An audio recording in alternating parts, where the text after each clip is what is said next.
તો આ તરફ બનાસકાંઠાથી સમાચાર પ્રાપ્ત થઈ રહ્યા છે। બનાસકાંઠામાં પ્રાથમિક શાળાની હાલત કથળતી સ્થિતિમાં જોવા મળી રહી છે। ભાભરની નવા વજાપુરની પ્રાથમિક શાળામાં ઓરડા જ નથી। દ્રશ્યો સામે આવ્યા છે। બાળકો ઠંડીના પતરાના શેડમાં નીચે ભણવા માટે મજબૂર બન્યા છે। એક તરફ ઠંડીનો માહોલ અને બીજી તરફ બાળકો નીચે બેસવા અને ભણવા માટે મજબૂર બન્યા છે। ઓરડા ન હોવાથી અન્ય શાળામાં બાળકો જઈ રહ્યા છે। શાળામાં ઓરડા નહીં હોય તો કેવી રીતે ભણશે ગુજરાત?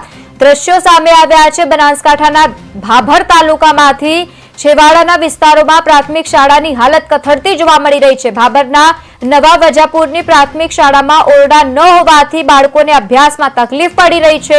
શાળાના બાંધકામની મંજૂરી મળી હોવા છતાં હજુ સુધી શાળામાં ઓરડા ન બનાવતા બાળકોને ઠંડીમાં બેસવાનો વારો આવ્યો છે। ઠંડીના સમયમાં પતરાના શેડ નીચે ભણવા માટે મજબૂર બન્યા છે, જેથી બાળકોના વાલીઓ શાળામાંથી બાળકોનું એડમિશન રદ કરાવી અને અન્ય શાળામાં એડમિશન કરાવી રહ્યા છે।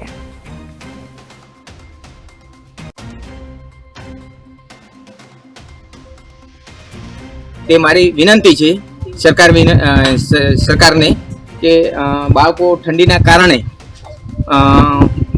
કોઈ વાલીઓ સટી લઈ ગયા છે, બરોબર, એટલે ઓરડા હોય તો બાળકો સહી સલામતથી ભણી શકે એવી મારી વિનંતી છે। શિયાળો હોય, વરાળો હોય કે ઉનાળો હોય, જેમ કે બેહવા માટેની થોડીક સુવિધા ઓછી છે, એટલે જે વાલીઓ ત્યાં થોડા દાખલા લઈ ગયા ત્યારે 35 થી 40 સંખ્યા રહી છે।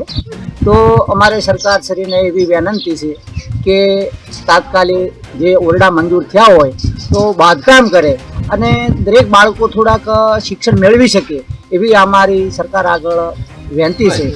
મહેરબાની કરી અને તાત્કાલિક ધોરણે